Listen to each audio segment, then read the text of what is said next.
Nike stock is down 52% in the past 5 years. In this video, we're going to see if this is a good opportunity to buy the company by looking at the fundamentals and running a DCF model to calculate the intrinsic value of the company and potential future returns. Nike has been struggling for several reasons. One of them has been the US tariffs on imports.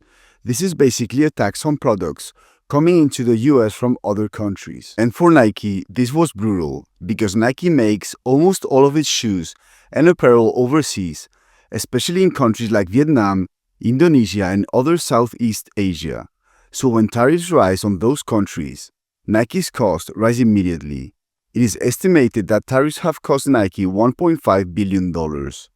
Nike can try to offset it by raising prices, which risks hurting demand, squeeze suppliers, absorb some costs, which hurts margins, or shift production, which is low and expensive. The change in the way in which Nike sold products also affected the company.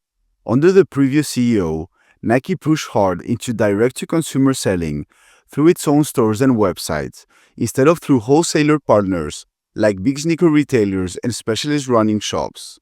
While this can be more profitable per sale, a hidden cost that appeared is that Nike gave up shelf space. When Nike pulled back from retailers, those stores didn't stay empty. They filled the space with competitors, especially in running. So Nike didn't just lose sales in the moment, it helped competitors grow.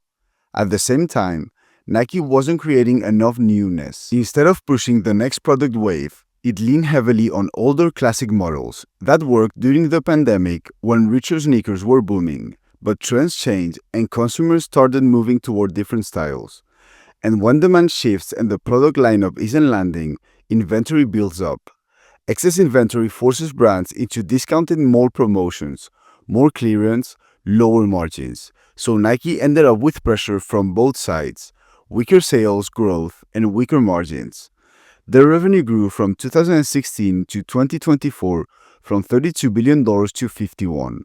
However, since then, revenue has decreased and it is now at $46 billion. Profit margin used to be between 10 and 12%, and it has fallen to 6% in the past year. Moreover, athletes are leaving Nike for competitors, which is making Nike lose endorsements and attention, and China sales fell more than 9% year over year. But in order to turn things around, Nike brought back a longtime Nike veteran, Elliott Hill, as CEO. His core message has been consistent: put sport and athlete back at the center. One of his biggest fixes is to rebuild wholesaler relationship and get shelf space back. Nike wants its shoes back in the places where runners and everyday buyers actually shop. This matters because wholesale isn't just sales, it's visibility, credibility, and distribution. Nike's new plan depends on bringing back newness, not just recycling classics. That includes a push in running, where Nike previously gave up momentum. In other words, make products people actually get excited to buy again. Another big operational step is clearing excess inventory, and finally, fix tariffs by shifting some US supply away from China over time. If you believe Nike's turnaround will happen, you need to ask yourself the following question: can I pay a reasonable price in order to make a good return on my money? In order to answer this question, I use my Google Sheet, which is essentially a discounted cash flow model and tells me at what price you should buy a stock based on the assumptions about the future of the company that you put in. I run a 7-year analysis with low, middle, and high assumptions. And the intrinsic value according to my low assumptions is $30 per share, middle $54, and high $87. And because the stock is currently trading at $65 per share, this means that if my low assumptions occur, you would get a negative 3.4% annual return on your money, middle positive 6.8%, and high 15.5%.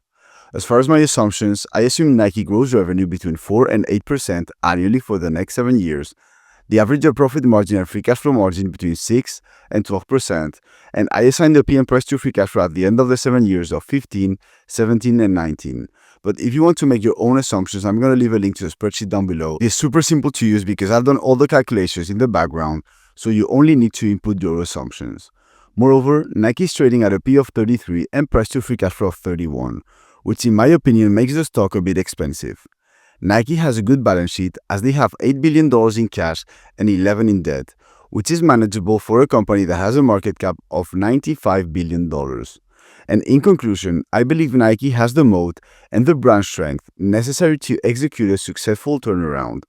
That said, even after the recent sell-off, I still find the stock slightly overvalued.